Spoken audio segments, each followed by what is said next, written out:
friends. This is going to be my 2019 review video. I'm going to share some stats with you from my Goodreads challenge, and then share my favorite books of the year, and also my favorite movies and TV. So, according to my Goodreads challenge, I read 50,058 pages across 155 books. My shortest book was Uncharted by Tracy Garbus Graves at 160 pages. And my longest book was Luna and the Lie by Mariana Zapata at 580 pages. My average rating was a 3.7, which I'm okay with because I consider anywhere between a 3 to 5 star a good book. So, and now for some of my favorite books from this year. I'm going to go ahead and start with the YA fantasy series, and that was the Dance of Thieves duology, I guess is what it's called. Dance of Thieves and Vow of Thieves by Mary E. Pearson. This is the spin-off to her Remnant Chronicles series, which I loved when I read it. Next, I'm going to talk about The Highwayman by Kerrigan Byrne. This was my favorite historical romance that I read this year, and I cannot wait to get to more Kerrigan Byrne in 2020. Another of my favorites from this year was Well Met by Jen DeLuca. I'm sure you've seen this on a lot of people's. It was a very hyped up release, and I think it's one of the ones that was very well worth the hype. I'm also going to include His Royal Highness by R.S. Gray. This was one that I just love to pieces because of it being kind of based around like a Disney World type theme park, and that's one of my other, Disney and Disney World is one of my other kind of like passions other than books. So I really, really enjoyed seeing that aspect like blend into my reading love. Next, I want to talk about Eleanor and Gray by Brittany C. Cherry, and this was just the perfect second chance romance. I really enjoyed getting to see like the backstory. It started off when they were in high school and first kind of together, and I really enjoyed seeing the backstory of it, and then getting the actual, like, meat of the story as the second chance romance. Loved it. Next was War of Hearts by S. Young, Samantha Young. This was actually a paranormal romance, which I'm getting into. Normally I just read, like, contemporary romances, so I'm getting into more genres of romance. This one was Scottish Werewolves, and I absolutely adored it. I also really enjoyed Misconduct by Penelope Douglas. This is actually from 2015, and I think I got it on, like, Book Outlet or something.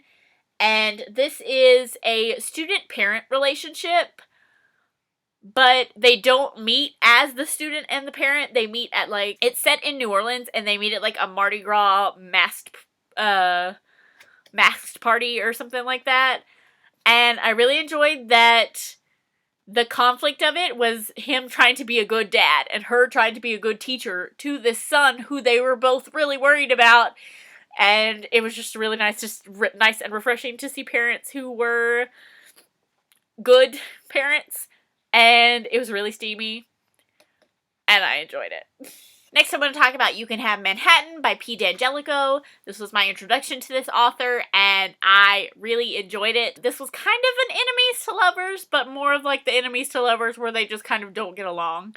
They didn't like hate each other or anything, but it was very good. I highly recommend. And can you have a list of favorite books without including the Black Dagger Brotherhood series? For right now, I'm just going to include Dark Lover because I've only read 2 so far, and I enjoyed that one more than the second one. But I'm super interested and super excited to get to more of the brothers in the series. Next would be Culty by Mariana Zapata. I don't know why I put this one off for so long, but I did. I really enjoy sports romances, and I really enjoy Mariana Zapata's slow burn. So, like, why didn't I read it? I don't know. But, yes, it was definitely a favorite. Definitely a favorite. Next is 2 in a series. So, yes, I'm cheating. But it's my list, and I can do what I want. Okay? I'm going to include Butterface and Muffin Top by Avery Flynn. This was my introduction to Avery Flynn, and I adore her writing. It is super rom-com, super funny, super romantic, super steamy. Everything you could want in a rom-com, honestly, is in an Avery Flynn book. Next, I'm going to include Beard Necessities by Penny Reed, but honestly, this would actually be like the whole Winston Brothers series. I think I read 4 of them this year, 5 of them this year. I don't know. Anyway, I read most of this series this year, and I adore the Winston brothers. I adore their love interest. I adore Penny Reed. She is a gem, so I couldn't not include this on my list. Next, I'm going to talk about Letters to the Lost by Bridget Kimmer. Probably my favorite YA that I read in 2019. It was super emotional and super sweet, and overall, I loved it. I believe this one has some spin-offs, and I can't wait to get to those. Next would be When We Left Cuba by Chanel Cleeton. This is another book that completely broke my heart, and kind of didn't really sew it back up together, but ended in the way that it needed to end for the characters. So yeah, anyway, highly recommend this series. I don't know what it's actually called, but it's Next Year in Havana and When We Left Cuba by Chanel Cleeton. Love them. The last book I want to put on my favorites for this year is The Last Letter by Rebecca Yarros. I absolutely adore Rebecca Yarros' writing. I read her Renegade series last year, and then when this one was coming out, I knew that I wanted to pre-order it, and I'm so happy that I did. I'm so happy that I read it right when it came out. This is a gorgeous cover. It's a gorgeous book. It's heartbreaking. It's sweet. It's such a good romance. It's, again, a single mother being a really good parent, and even though life threw some really shitty things at her, she had her kind of moments, but she did never give up, and I adored this book to pieces. So I'm also going to talk about some TV and movies, because I want to bring that into my channel a little bit more. And so, as far as movies go, my favorites of the year, like, I have to include Marvel. Captain Marvel and Avengers Endgame, both top notch. As far as like Disney, which again is my other love, I really enjoyed Aladdin, the live action remake. I like the changes that they made to make it a different story other than just what the cartoon was. I really enjoyed Frozen 2. I think I enjoyed Frozen 2 a lot more than I enjoyed Frozen. I really enjoyed Rocket Man. I love Elton John music. And it was just like throughout the whole movie, I was just like, Elton John needs a hug. Anyway, I loved it. It was so good. I loved like them bringing in the Elton John songs into like a musical aspect of it. I really enjoyed Yesterday. Again, big Beatles fan. And there were some things in the plot that I wasn't quite sure of were completely resolved. But the cast, Lily James, I love her. And yeah, this was such a good movie. I don't think it did very well in the box office, but it got my money. And finally, y'all, the Jonas Brothers came back in 2019. And they did this documentary, I think it was on like Amazon Prime Movies or whatever.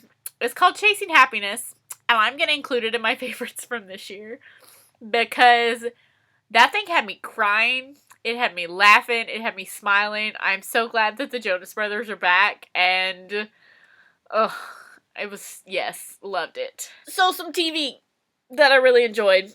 I really enjoyed Roswell, New Mexico. This was something that I didn't really expect to like as much as I did, because I watched the original Roswell, and I kind of thought, oh no, what are they going to do with this? Like, it's not going to be as good, but it might be as good. It might be. My Ends MC Season 2 was in 2019, and I really felt like it was a good effort after the first season. I don't think I quite enjoyed it as much as Season 1, but overall I think it set up some really cool storylines that I think they're going to attempt in Season 3. The Crown Season 3 came out, and I was really nervous. I knew going into watching The Crown what they were going to do, how they were going to do it. 2 seasons with one actress, and then 2 seasons switch up the whole cast and do 2 more seasons to kind of like age the queen and the family. So I knew it was coming, but I just didn't know how I was going to react to it. And overall, I think I liked most of the cast. I don't know if Helena Bonham Carter would have been my Princess Margaret, but she was alright. She's Helena Bonham Carter. She couldn't do bad. It's just I think they could have found somebody different. I actually watched Killing Eve Seasons 1 and 2 in 2019. And this is so good, y'all. Obviously, I've seen Sandra Oh in Grey's Anatomy, and Jodie Comer was in this weird British teen show that I watched once upon a time. I don't even remember. She played like the mean girl in it or something. But I saw that those two were in a show together, and I knew I wanted to check it out, and it was so good. It's kind of a suspense, not really a mystery because you know who's doing all of the stuff.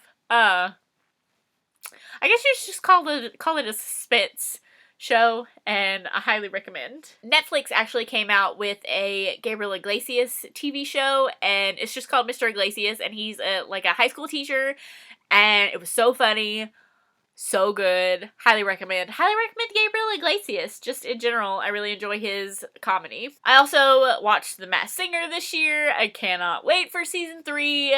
Netflix also came out with One Day at a Time season 3, which I adore. And then they canceled One Day at a Time.